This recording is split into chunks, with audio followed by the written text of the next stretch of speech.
इस बात की तो हैरानी आप में से किसी को नहीं हुई होगी कि सीबीआई को श्री सत्यपाल मलिक के पीछे छोड़ दिया। वो होना ही था।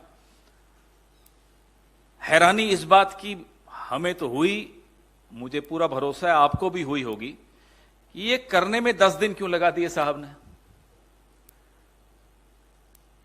तबीयत तो ठीक है साहब की, हमारे 10 दिन लग गए सीबीआई को सत्यपाल मलिक जी को बुलाने में। हमें बड़ी चिंता हो रही है साहब की।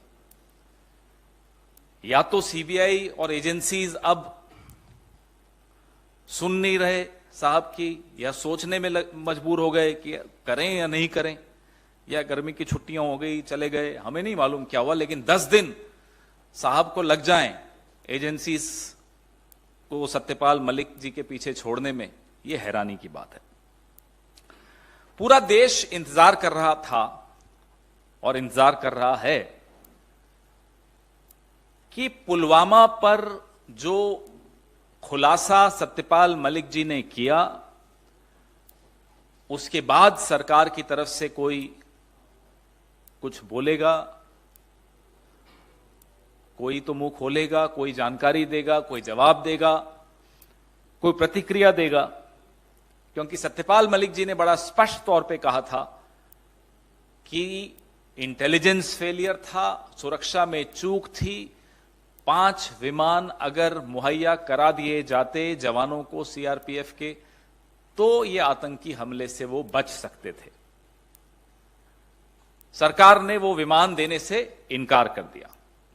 यह बात 2019 में 14 फरवरी की शाम को जब प्रधानमंत्री जी को फोन पर सत्यपाल मलिक जी ने बताई कि साहब ये लापरवाही है, ये चूक है जिसके चलते हमारे जवान शहीद हुए हैं, तो प्रधानमंत्री जी ने उन्हें कहा तुम चुप रहो, ये कोई और चीज है।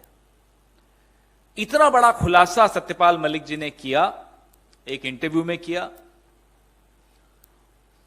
उसके बाद भी एकदम चुप्पी सरकार की तरफ से।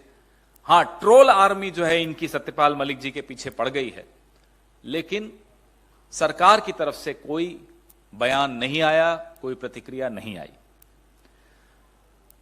सत्यपाल मलिक जी ने भ्रष्टाचार के विषय में भी कुछ कहा कि प्रधानमंत्री को भ्रष्टाचार से कोई नफरत नहीं है। उन्होंने उदाहरण दिया गोवा के, जब वो राज्यपाल थे और उन्होंने प्रधानमंत्री के संज्ञान में गोवा के मुख्यमंत्री का जो भ्रष्टाचार है वो जब लाए, तो कार्रवाई मुख्यमंत्री पर नहीं हुई। आज भी वो मुख्यमंत्री हैं, लेकिन सत्यपाल मलिक जी को आनन फानन में हटा दिया गया गोवा से। एक विशेष विमान भेजा गया उनको कि यहां से रवाना करो, यहां बैठो भी नहीं, रुको भी नहीं, एक दिन भी नहीं रुको। तो सत्यपाल मलिक जी ने अदानी जी वाले मुद्दे पर भी अपने विचार रखे कि प्रधानमंत्री को यह अदानी वाला जो मामला है वो बहुत भारी पड़ने वाला है। ये तमाम कारण बिल्कुल स्पष्ट तौर पे बताते हैं कि सीबीआई, ईडी और तमाम एजेंसीज अब सत्यपाल मलिक जी का पता उन्हें मिल गया हो, अब वो जा रहे हैं। आपको याद होगा यही बात बिना राम माधव का नाम लिए सत्यपाल मलिक जी ने 2021 में भी बोली थी। कहा था आरएसएस के एक व्यक्ति हैं जो प्रधानमंत्री के बहुत नजदीकी हैं, वो 1-2 प्रोजेक्ट्स में बड़ी रुचि रख रहे हैं जिसमें 300 करोड़ की रिश्वत इन्हें सत्यपाल मलिक जी को भी मिल सकती है। उसके बाद भी सीबीआई ने सत्यपाल मलिक जी का स्टेटमेंट रिकॉर्ड किया था 2021 की अक्टूबर में। आज फिर से खबर तो यह आ रही है कि सत्यपाल मलिक जी का स्टेटमेंट सीबीआई रिकॉर्ड करने वाली है। जिस व्यक्ति का नाम लिया उसके बारे में कोई जानकारी? क्या राम माधव से कोई पूछताछ हुई सीबीआई की तरफ से? कोई और एजेंसी का नोटिस उन्हें गया? अगर गया तो यह जानकारी सार्वजनिक क्यों नहीं की जा रही? इसमें क्यों छिपाया जा रहा है? क्या राम माधव के तार आरएसएस में और ऊपर तक जुड़े हैं? क्या वो प्रधानमंत्री के वाकई नजदीकी हैं? ये तमाम सवाल सत्यपाल मलिक जी के खुलासों के बाद मुंह बाए खड़े हैं। हम सब इनके जवाबों का इंतजार कर रहे हैं। यह संदेश दिया जा रहा है सीबीआई को सत्यपाल मलिक के पीछे लगाकर, एक संदेश ना केवल सत्यपाल मलिक को दिया जा रहा है, और वो संदेश क्या है? वो संदेश वही है जो 14 फरवरी 2019 को उन्हें फोन पे प्रधानमंत्री जी ने खुद कहा था, तुम चुप रहो। फिर से वो संदेश अब की बार सीबीआई के मार्फत दिलवाया जा रहा है सत्यपाल मलिक जी को कि आप अभी भी चुप रहिए, तो आपके लिए आपका भलाई इसी में। ना केवल यह संदेश सत्यपाल मलिक के लिए है, यह संदेश ऐसे तमाम लोगों के लिए है जो न तो पेड़ हैं और ना ही वो रेड से डरते हैं, उनमें जमीर है, उनके भीतर सत्य की आवाज है, वो आज सवाल पूछने की हिम्मत रखते हैं। तो उनको ये धमकाया जा रहा है कि अगर आप सत्यपाल मलिक जी की तरह मुंह खोलेंगे तो आपके दरवाजे पर भी सीबीआई दस्तक देगी। ये स्थिति साहब ने एजेंसीज की बना दी है, ये स्थिति साहब ने संविधान की बना दी है। और ये व्यक्ति कौन है? सत्यपाल मलिक कोई कांग्रेस के नहीं है, कोई विपक्ष के नहीं है। आज भी जब मैं ये प्रेस वार्ता कर रहा हूं, आज भी सत्यपाल मलिक भारतीय जनता पार्टी के एक वरिष्ठ नेता हैं। आज से कुछ महीनों पहले तक वो प्रधानमंत्री के एक चहेते नेता थे।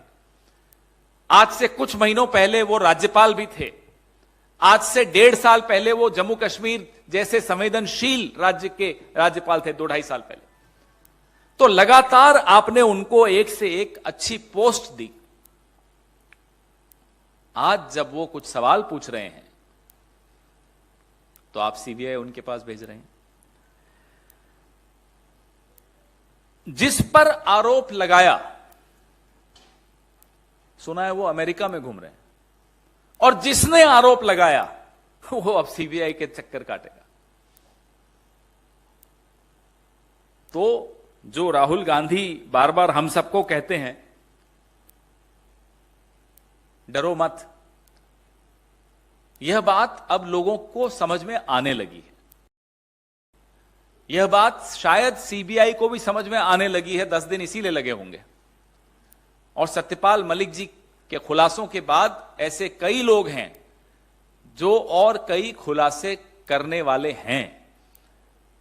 इस सरकार के 9 साल जिस तरह से गुजरे हैं, जिस तरह से निर्णय लिए गए हैं, जिस तरह की नीतियां निर्धारित की गई हैं, ऐसी कई चीजें हैं जो इन्हें ये छुपाना चाहते हैं, और ऐसे कई लोग हैं जो वो बातें बताना चाहते हैं।